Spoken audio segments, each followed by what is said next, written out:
तो लोग एक दूसरे को कुचलते हुए धक्के दे रहे थे, तो मैंने मिसेस को दलदल की तरफ धकेला दिया। तो घोड़े वाला तो हमारे को तुरंत छोड़ के, घोड़ा छोड़ के भी भाग गया। वो घोड़ा भी छोड़ा और वो खुद भी भाग गया जंगल में। हम जंगल की तरफ कूद गए। कोई नदी में गिर रहा था, कोई पत्थर पे गिर रहा था, एक दूसरे को उठा रहे थे और चलते जा रहे थे। बस कम से कम 100 राउंड तो भी फायरिंग हुई होंगी। और वो मेरे बेटे ने हिम्मत दिखाया, उसके कारण मेरे को हिम्मत आई ना, चलो नीचे भगवान का नाम लेते जाए, जय माता दी बोल रहे थे और नीचे चलते जा रहे थे।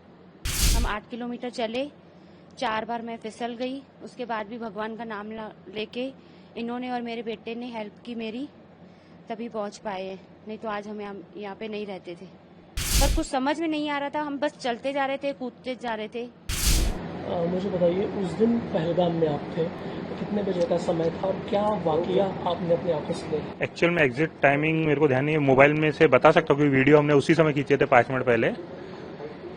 पूरा माहौल अच्छा था, लोग एंजॉय कर रहे थे, खेल रहे थे, काफी फैमिली थी, बच्चे थे, लोग फोटो खिंचा रहे थे। ऐसा लग ही नहीं रहा, ऐसा लग रहा था कि स्वर्ग है, बिल्कुल सब लोग एंजॉय कर रहे हैं। और ऐसा उम्मीद नहीं थी कि 5 मिनट बाद ऐसा वो नर्क जैसे बन जाएगा।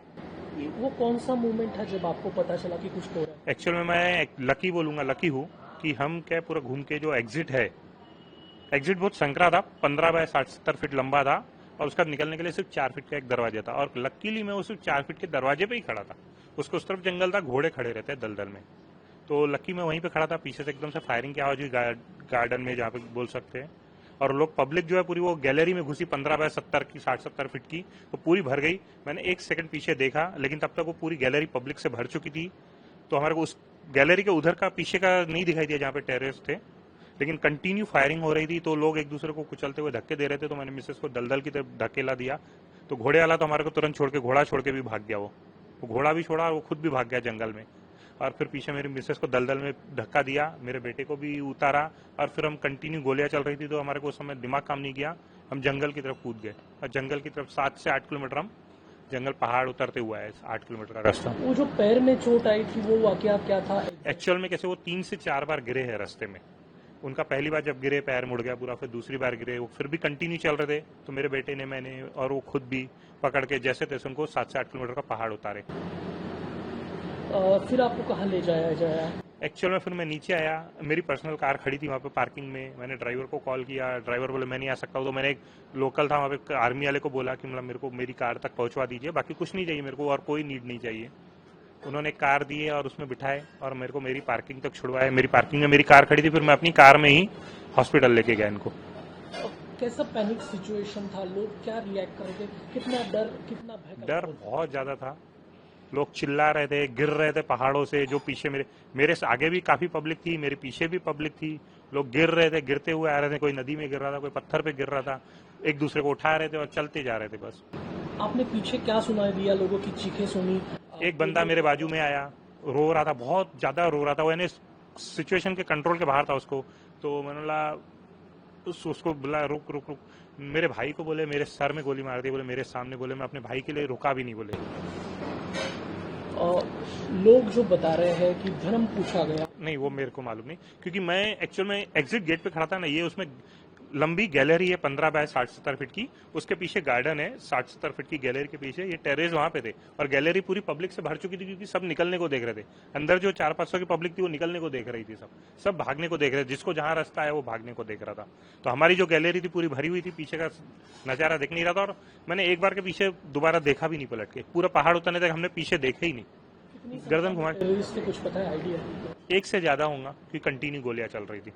कितने देर तक गोलियों का आवाज आपने सुना? काफी देर चली, कम से कम 100 राउंड तो भी फायरिंग हुई होंगी। और वो पूरे इसमें से बाहर निकलने में आपको कितना समय लगा? समय मैंने कुछ भी नहीं देखा, क्योंकि उस समय न माइंड काम कर रहा था, न प्यास लग रही थी, न कुछ लग रहा था। उनका पैर टूटा हुआ, हमारे को कुछ समझ में नहीं आता, हमसे भाग रहे थे। और लोग जो घायल थे उनको आपने देखा है? घायल मीन सब घायल होने के बाद भी भाग रहे थे, कोई रुक नहीं रहा था, क्योंकि रुकना मतलब पीछे से कहाँ गोली लगेंगी मालूम नहीं। तो सबको लग रहा था भाई सेफ नीचे पहुंचना है हमारे को। जब तक सेफ नहीं होंगे, जंगल में कोई सेफ्टी तो थी नहीं, नीचे पहुंचना है। भले लोग गिर रहे थे, कोई लेडी गिर रही थी, फिर कोई उठा रहा था, कोई गिर रही थी, कोई उठ रहा था, फिर लेकिन चलते जा रहे थे।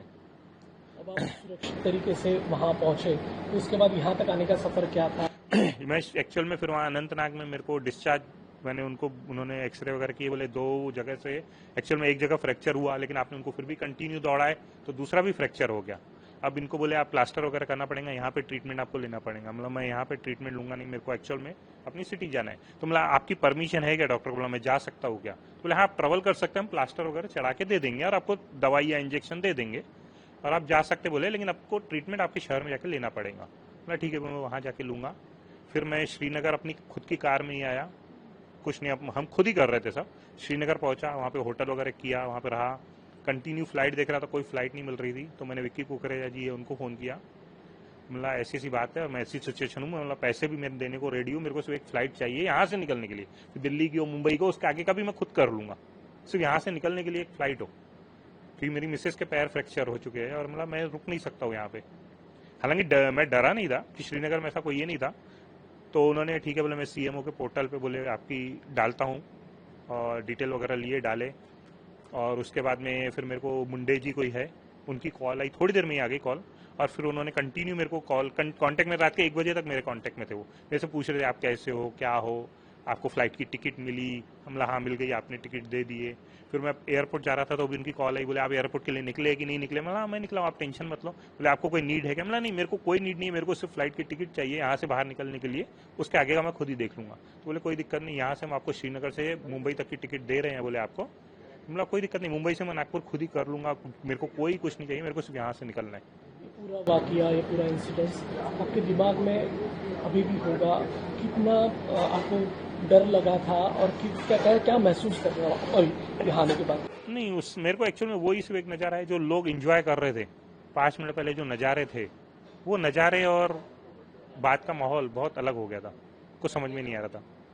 बाकी उस समय तो एक ही था कि फैमिली को नीचे लेके जाना है, सेफ करना है और इनका ट्रीटमेंट करवाना है, बस यही लग रहा था। उस समय क्या महसूस किया कि आपने?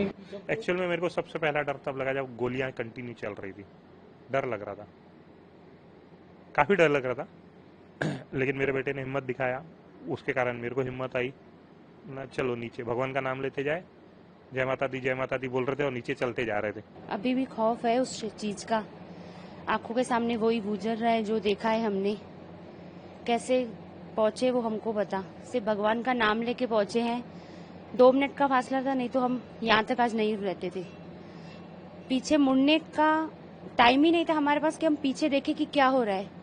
भीड़ इतनी ज्यादा थी कि हमको इतना डर लग रहा था कि हम सिर्फ आगे ही जाते जा रहे थे। खाई आ रही थी, पत्थर आ रहे थे, नदियां आ रही थी, बस बढ़ते जा रहे थे।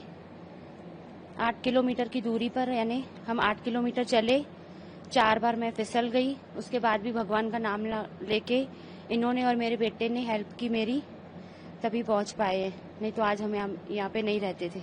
जैसा कि आपके हस्बैंड ने बताया, एक खुशी का उस समय आप लोग खुशी मना रहे थे या फिर एंजॉय कर रहे थे वहाँ पे, सडनली ऐसा क्या हुआ कि ये पूरा दुख में, गम में बदल गया पूरा माहौल?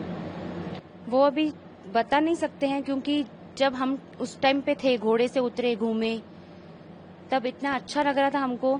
400-500 लोग थे वहाँ पे, एंजॉय कर रहे थे। उसके बाद जब हम एग्जिट पे पहुंचे तो ऐसा ने कुछ हमको समझ में नहीं आया कि होगा कुछ ऐसा।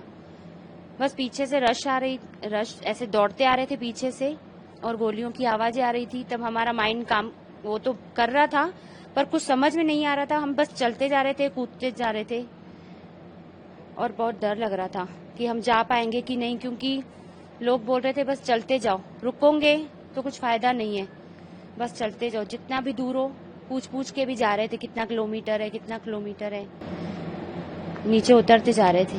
किस तरीके का मंजर था वहाँ पे? आवाजें, चीखे, गोलियों की बौछार, क्या आपने महसूस किया उस समय? बस लोगों की चिल्लाने की आवाज सुनी, गोलियों की आवाज सुनी, उसके बाद तो नीचे उतरना था। फिर तो माइंड में कुछ था ही नहीं, वो अपना ही हम देख रहे थे कि कैसे नीचे पहुंच जाए।